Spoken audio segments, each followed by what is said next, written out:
La paracha de Shlach Lecha nous raconte un des événements les plus tragiques de l'histoire de notre peuple. Lorsque les explorateurs sont envoyés par Moshe Rabbeinu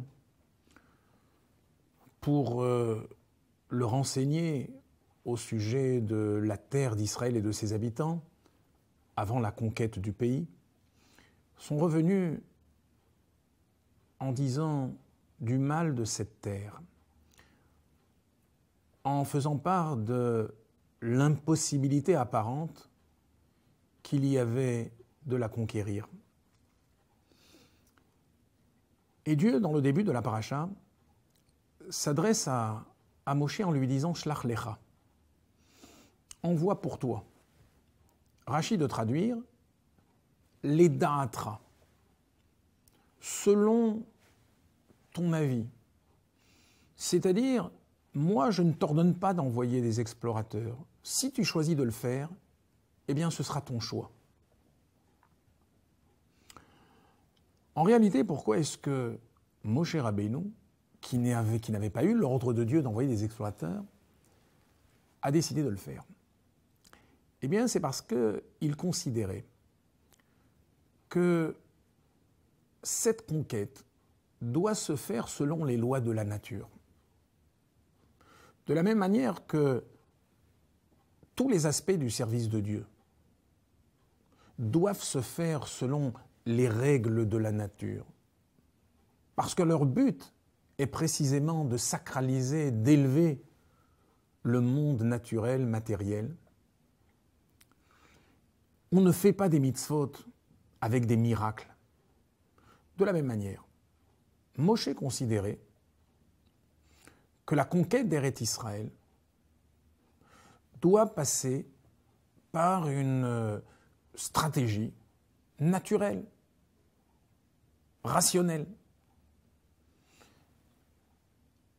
De la même manière que lorsqu'on veut conquérir un pays, eh bien, on essaye d'avoir le maximum de renseignements sur la situation militaire, géographique de ce pays. De la même manière, Moshe considérait que pour cette conquête, il fallait envoyer des explorateurs pour préparer le combat.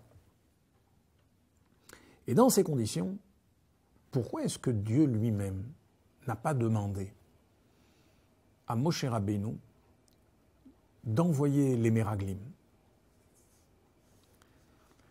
Eh bien, le Rabbi nous explique que justement, c'est parce que la volonté de Dieu est que nous accomplissions les mitzvot de manière naturelle.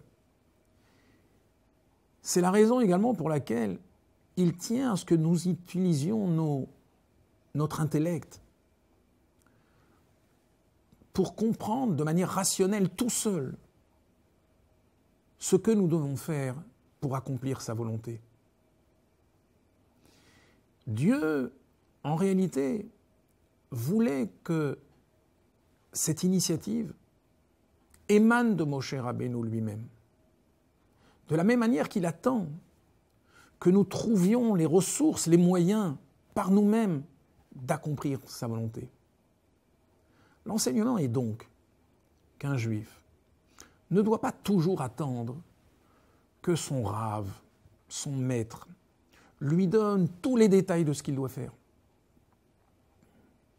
Il doit chercher par lui-même tous les moyens d'accomplir le mieux possible la volonté du Créateur.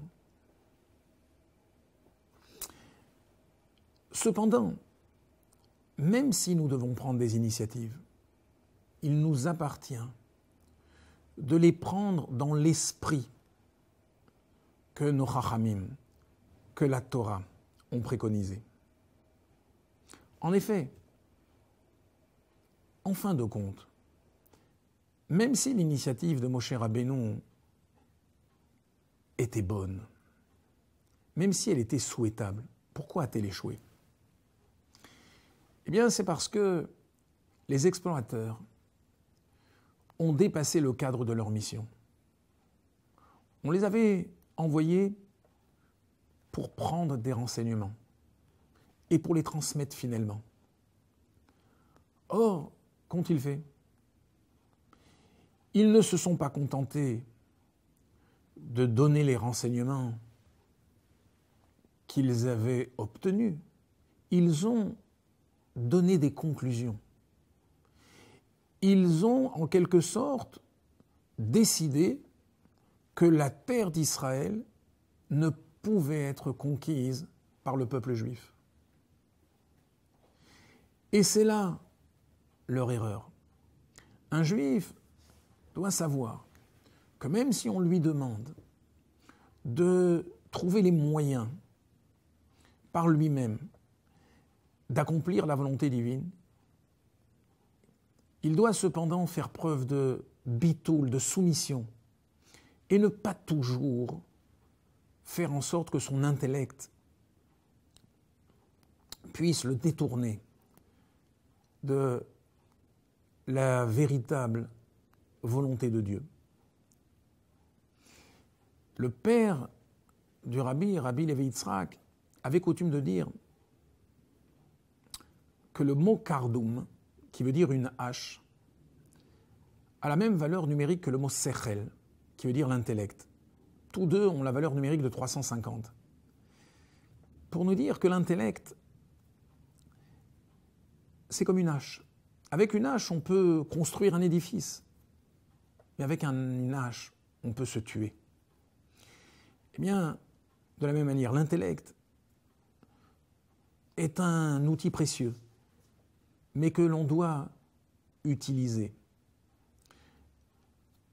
de la bonne manière pour ne pas qu'il nous détourne du véritable but pour lequel nous sommes descendus sur terre.